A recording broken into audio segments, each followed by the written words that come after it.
Okay. So,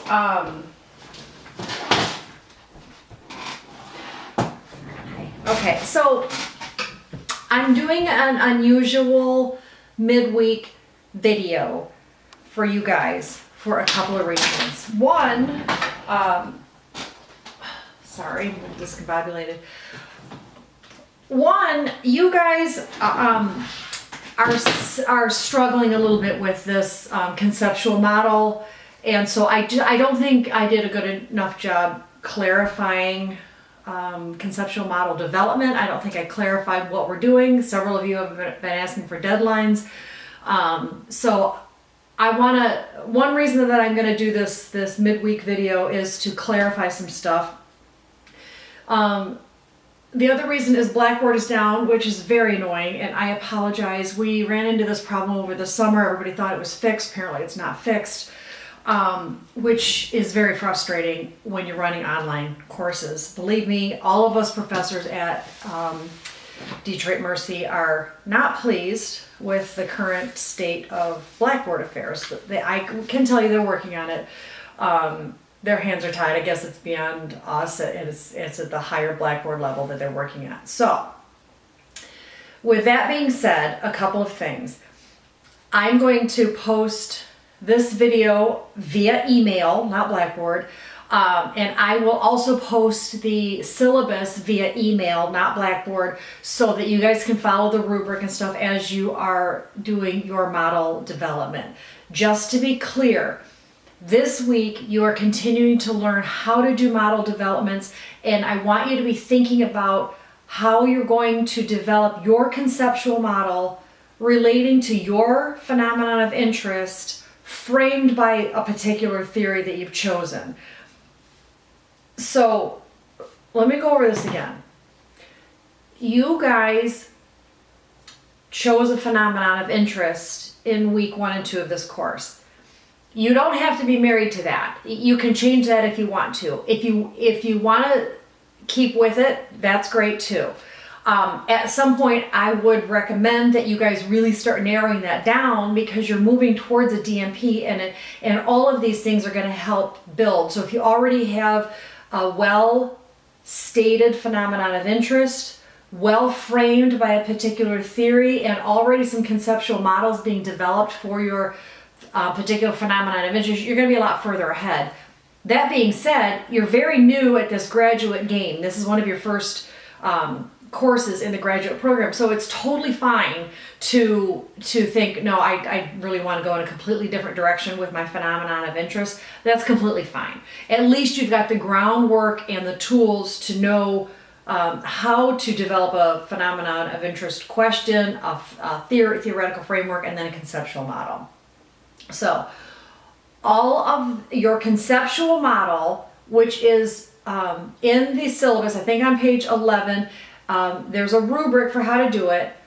That's not due. You don't have to post that until next weekend, Saturday, November 10th.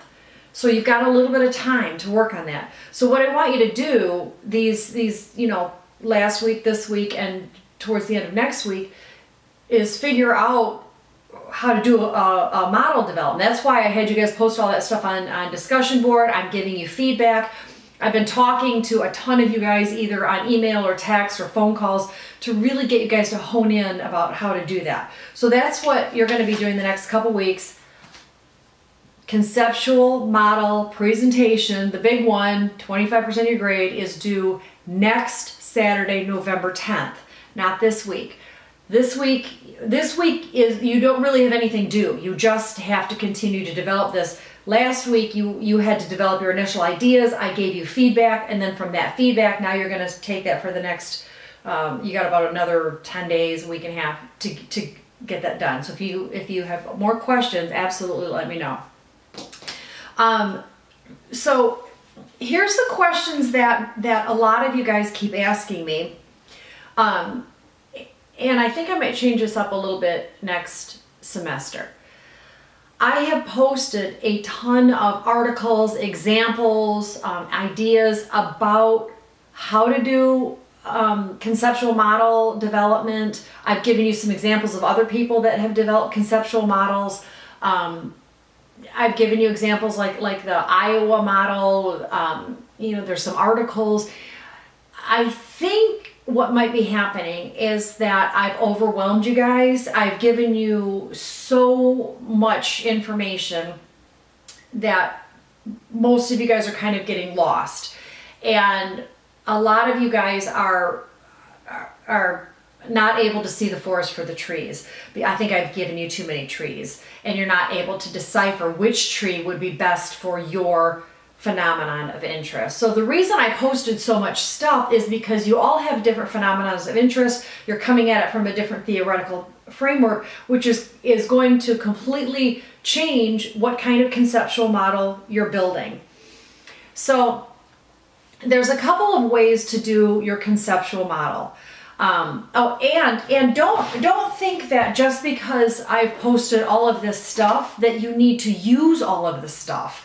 The reason I posted all these things is so that you can pick and choose what works best for your phenomenon of interest. So I like metaphors. So let's say that your phenomenon of interest is how best to build an apple pie. And I've given you a bunch of theoretical frameworks from how best to build a pie. So you're going to pick which one you like. Grandma's theoretical recipe starting from scratch. Aunt Susie's theoretical recipe from, get a frozen one from the store and bake it to be efficient. You have to decide, and that was what we did for Theory Week, which theory is best for making this pie. So you pick. I'm an efficient person. I think the efficient model is best. I'm going to be the frozen apple pie theoretical construct. Then from there, you're going to build your conceptual model. So I might have something posted on orange trees and banana trees and strawberry plants to demonstrate how to do models, but those aren't pertinent to you. So I want you to read about the orange trees, banana trees, and strawberry plants, but then decide when you read the apple tree theory and the apple tree model, that's the one that I'm going to use to apply to Aunt Susie's frozen theoretical construct so I can build my apple pie. That's my metaphor for this course and all the articles and things that I have posted. I put a ton of stuff out there because there's not one best way to develop a conceptual model. You have to decide what's your interest, how are you framing it, and how is your model, and then you're going to put all of that together and then say to somebody, this is the best apple pie possible using Aunt Susie's efficient frozen theory from this construct, and I'm presenting it to the world so now all of us can learn a more efficient way to enjoy apple pie. That's really what we're doing here. So it's not like one size fits all, because I see what some of you guys are doing. Like you'll pick your phenomenon of interest and it really has something to do with maybe anxiety or discrepancies in care or something like that. And you're looking at maybe the way nurses approach it or something like that. But then you'll apply Leininger's transcultural theory, and you haven't even mentioned at all that you want to look at this from a particular cultural aspect. Or then you'll throw in some kind of theory that you're not linking to your phenomenon of interest. So don't think that just because all of these theories are posted out there for you to learn, you don't have to use every single one. The point here is to figure out which one is best for you, and then your next step is to convince your readers and yourself why is this theory best for my phenomenon of interest? Why is this conceptual model that I'm developing, actually the conceptual model is more of a how am I linking my theory to my phenomenon of interest? And there's a couple of ways to do this conceptual model development. One way is to find a theory that already has a conceptual model built in. And I've given you an example of this in that in week I think it was week 9, I gave you an example of a conceptual model using my phenomenon of interest related to vaping and adolescent vape use. And so I looked at my phenomenon of interest from the theory of, what was the name of my theory? Reasoning, the theory of reasoning behavior, because what I was looking at is adolescence. And one thing that I was asking myself, my phenomenon of interest is, why do some adolescents choose to vape and others do not? So I looked at it from the theory of reasoned behavior. And so that was the theoretical construct that's framing my phenomenon of interest. That particular theory of reasoned behavior already has a conceptual model built in. Go back and look at the PowerPoint that I posted as an example. So if you look at that, you will see then the conceptual model. What I did, all of the orange words in there are the words that the model has already developed. The gray words under there are my concepts relating to vaping and how that relates to the theory of reasoned behavior. So theory of reasoned behavior is kind of a middle range theory, but now I'm applying very specific constructs in there. So rather than just an attitude or behavior, I'm describing what the attitude is, what the behavior, the behavior is vaping and the choice to vape. So that's one way to develop a conceptual model. You can do it like that if you find a theory that already has one developed. Some of you guys are looking at your phenomenon through the lens of several theories, which is totally fine and actually, very accepted. And it's a good idea. It's very creative that you're putting, applying several theories. For example, let's say that you're looking at something fairly complex, like the opioid crisis, or how to use. I'm going to use Sheila for example. Sheila is looking at new ways to use anesthesia that don't include opioids. This is a new phenomenon. It's a hot topic, but she's starting to look at it from a couple of different theoretical frameworks. It's complex, so she's using complexity theory. It's going to require a change, so she's looking at change theory. And there's a couple other angles that she can look at this from. So there's not one particular thing. So now what you have to do, if you've got your phenomenon of interest here and you're kind of starting to frame it through several different lenses, now you're going to have to develop your own conceptual framework. Your own conceptual model. And so what you do is however you're visualizing, you got to be creative, you got to be artistic here. So what does that look like? One suggestion that I gave to Sheila is it like a bunch of rivers coming down to one lake? Is it several spokes of a wheel coming to the center of that wheel? How is she visualizing? Is it like a bunch of roads to a final destination? And so what she has to do then is build a model showing these are the constructs that are under complexity. Like the anesthesia itself is complex. The anxiety of the patients heading into the operating room or being nervous about post-operative pain, that's complex.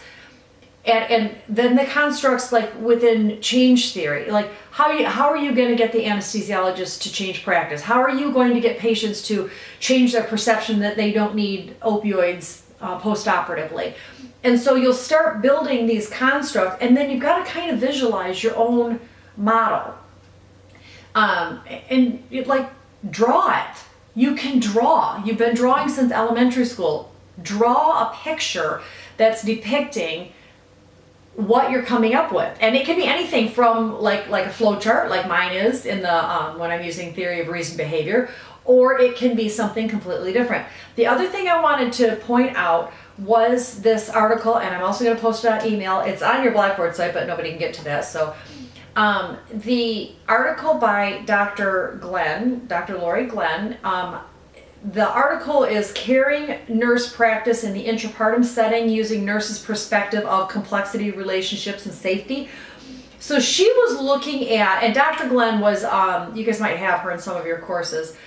She teaches at Detroit Mercy, and she's a nurse midwife. And so she was looking at this, the nurses' caring practice for laboring women.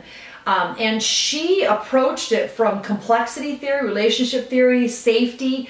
And so she built quite an impressive conceptual model.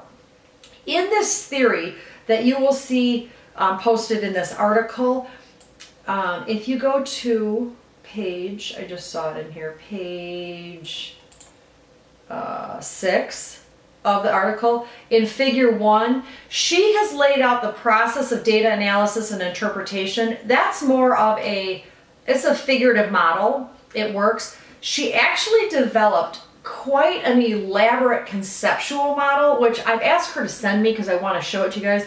I think I posted it on Blackboard, but I can't check because Blackboard's not up. But if not, so I'll email it to you once I find it. She took all those different theories with her phenomenon and developed kind of like this, she visualized it sort of like a rainbow and a cloud kind of a model where she linked all of these theories with her phenomenon of interest together. I'm going to try to get it to show you. I do have to say that when she went to publish this, that the editors thought that her model was a little bit too, they use the word cartoony. So you do have to be careful to not make it look too cartoony, that it does have to have some, some structure to it. So she had to take it out of the final edit of her paper. Although I wanted you guys to see how she had visualized it and things like that to kind of give you an example. So, so that's just one good example, and you'll see in her paper she talks quite a bit about how she was exploring these different things. She's looking at relationship-based care, caring nurse practice. So she could have really expounded on like relationship type theory, Watson's theory of caring. She could have brought in a lot more. And she did as she was working on this. It's just when you go to publish it, you've only got so many pages that you can do. So, so anyways, I hope that helps. I know this is complicated, and I know it because I teach at the undergraduate level too. We don't go into this kind of stuff at the undergraduate level. It's much higher level thinking. It's much more esoteric. It requires a lot of thought and creativity, and your job is to convince other people why you're thinking what you're thinking and how you're linking these things together. The most important thing is you've got to link it together. You can't just pull from the orange tree if you're trying to build an apple pie and you're trying to convince people about your apple pie. It's not going to work to try to convince them that you need to go to the orange tree. That's what I'm talking about. So, and that's where I see some of you guys are doing. You're telling me you want to like convince me what a wonderful apple pie it is, but you're using a theory that's relating to oranges. So just make sure all those pieces are linking together. So I hope that helps. My metaphors might have made things more confusing, but I hope that kind of helps. So as always, if you have any questions at all, call me or email me. I'm sorry Blackboard's down. I don't know how much longer this is going to last. It was a hot mess all summer. It was off more than it was on, so I hope we're not heading into that scenario. But if we are, we're nurses. We know how to, do workarounds, so we'll figure out something else, and we'll just do, emails if we have to, or something else. So, okay, so I hope that helps. Hang in there as you guys are working on these presentations that you're putting together. So, and if you do a good job, they can be publishable. It can absolutely be a publishable thing to say, here's the phenomenon, here's the theory, this is the conceptual model, let's study it from that framework. So, all right, hang in there. I'm really proud of you guys. I know this is a lot of work, but you're doing a really, really good job. So let me know if you need me, but I'm here. All right, hang in there. Talk to you soon.